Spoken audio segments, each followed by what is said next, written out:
वीर सावरकर पर टिप्पणी कर कांग्रेस नेता राहुल गांधी को कई आलोचनाओं का शिकार होना पड़ा है। एक के बाद एक कई नेताओं ने उनके खिलाफ बयान दिए हैं। राहुल गांधी की टिप्पणी के बाद महाराष्ट्र में एक नई बहस छिड़ गई है।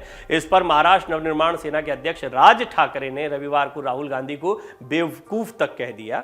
वीर सावरकर पर की गई टिप्पणी को लेकर ठाकरे ने राहुल पर यह निशाना साधा है। उन्होंने राहुल के लिए कहा कि यू इडियट, सावरकर पर बोलने के लिए आपकी हैसियत नहीं है। ठाकरे ने कहा कि सावरकर ने उस दौरान जो किया वो उनकी रणनीति का हिस्सा था। दरअसल 17 नवंबर को राहुल गांधी ने प्रेस कॉन्फ्रेंस कर कहा था कि सावरकर अंग्रेजों के नौकर बने रहना चाहते थे, साथ ही डरकर माफी भी मांगी थी।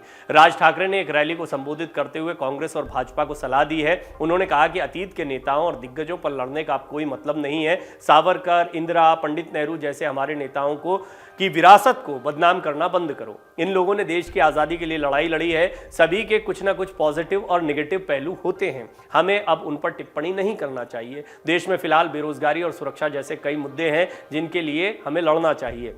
वहीं इस विवाद पर शिवसेना प्रमुख उद्धव ठाकरे ने कहा था कि हम वीर सावरकर के बारे में कांग्रेस नेता राहुल गांधी के बयान से सहमत नहीं हैं। हमारे मन में सावरकर के लिए सम्मान है। उद्धव ठाकरे ने कहा था कि हम स्वतंत्र वीर सावरकर के बारे में कांग्रेस नेता राहुल गांधी के बयान से सहमत नहीं है और सावरकर के लिए बहुत सम्मान पूरे महाराष्ट्र में है। उद्धव ठाकरे ने स्मृति दिवस पर शिवसेना प्रमुख बाला साहब ठाकरे को श्रद्धांजलि देने के बाद आयोजित एक संवाददाता सम्मेलन में ये बातें कही थी और उन्होंने इस टिप्पणी के साथ समर्थन नहीं दिखाया, जबकि वो राहुल गांधी की भारत जोड़ो यात्रा के साथ उनके प्रयासों के साथ समर्थन दिखा चुके हैं। भारत जोड़ो यात्रा पर निकले राहुल गांधी ने महाराष्ट्र में 17 नवंबर को प्रेस कॉन्फ्रेंस की थी। इसमें उन्होंने मीडिया को एक चिट्ठी दिखाई थी। उन्होंने दावा किया था कि सावरकर ने यह चिट्ठी अंग्रेजों को लिखी थी। उन्होंने खुद को अंग्रेजों का नौकर बने रहने की बात कही थी, साथ ही डरकर माफी मांगी थी। गांधी नेहरू ने ऐसा नहीं किया, इसलिए वो सालों तक जेल में रहे। सावरकर के पोते रणजीत सावरकर ने मुंबई के शिवाजी पार्क पुलिस स्टेशन में राहुल गांधी और महाराष्ट्र कांग्रेस अध्यक्ष नाना पटोले की शिकायत भी दर्ज करवाई थी। सावरकर के पोते हैं, उन्होंने कहा था कि राहुल कहते हैं कि सावरकर अंग्रेजों की नौकरी करते थे और उनसे पेंशन लेते थे। सावरकर देश के खिलाफ काम करते थे। राहुल ने ऐसा बोलकर वीर सावरकर का अपमान किया है। पिछले महीने जब भारत जोड़ो यात्रा का 1 महीना पूरा हुआ था, तब राहुल गांधी ने कर्नाटक के तुरुवेकेर में 34 मिनट की एक प्रेस कॉन्फ्रेंस की थी और राहुल इस दौरान सावरकर, आरएसएस और पीएफआई से लेकर कांग्रेस की इंटरनल पॉलिटिक्स पर काफी सारी बातें उन्होंने कही थी। इस दौरान कांग्रेस सांसद ने कहा था कि देश की जनता भ्रष्टाचार से परेशान है और सरकार इसे मैनेज करने के लिए मीडिया पर कंट्रोल कर रही है। कर्नाटक के मांड्या जिले में पहुंची भारत जोड़ो यात्रा के दौरान एक पोस्टर लगाया गया जिसमें राहुल के साथ विनायक दामोदर सावरकर को भी दिखाया गया। पार्टी ने इस पोस्टर को नकारते हुए शरारती तत्व की हरकत बताया था।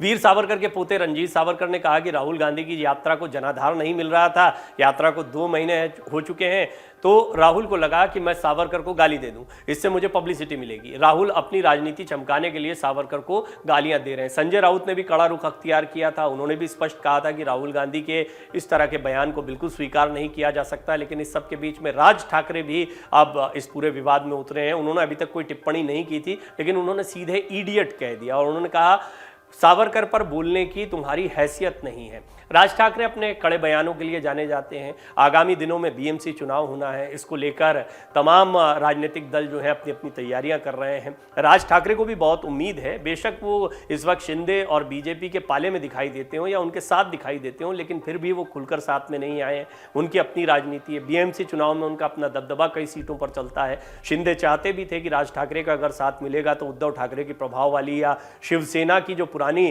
प्रभाव वाली सीटें हैं उन पर फायदा मिल सकता है, लेकिन अभी तक राज ठाकरे ने इस पर अपने पत्ते नहीं खोले हैं। राज ठाकरे कोई मौका नहीं चूक रहे हैं, ऐसा कोई मौका नहीं चूक रहे हैं जहां पर वो अपने आप को आगे रख पाए। सावरकर का विवाद एक बहुत महत्वपूर्ण मुद्दा है। एक ऐसी बात है जिस पर बीजेपी भी कई बार कमेंट कर चुकी है, लेकिन आपको याद होगा भगत सिंह कोश्यारी ने जब शिवाजी पर बयान दे दिया था तो बीजेपी पर उलट पड़ गया था ये मामला। हालांकि इस तरह के बयानों पर भी लगातार कड़ी टिप्पणियां आई हैं। शिंदे गुट तक ने इसका विरोध किया था।